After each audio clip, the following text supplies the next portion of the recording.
নিজ হাতে উপার্জিত কামাই এটা পৃথিবীর শ্রেষ্ঠ কামাই, আলহামদুলিল্লাহ। পরিশ্রমের মাধ্যমে যে উপার্জন, এটাকে ইসলাম আমাদেরকে উৎসাহিত করে। শুধু নামাজ, রোজা, জিকির এগুলো নিয়ে ইসলাম আমাদেরকে পড়ে থাকতে বলেনি।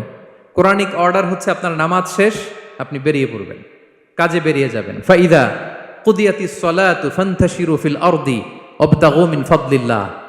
বিধানটা কার বলুন? আওয়াজ করে বলুন, বিধানটা কার? এটা কোরআনিক ভার্ডিক্ট, কোরআনের বিধান। নামাজ শেষ, গোল হয়ে বসে জিকির করতে বলা নাই আল্লাহ। আল্লাহ বলেছে ফান্তাশিরু ফিল আরদ ওয়াবতাগু মিন ফাদলিল্লাহ, জমিনে ছড়িয়ে পড়ো, আল্লাহ রিজিক তালাশ করো। নামাজ শেষ, বেরিয়ে যাবেন। কৃষক চলে যাবে মাঠে,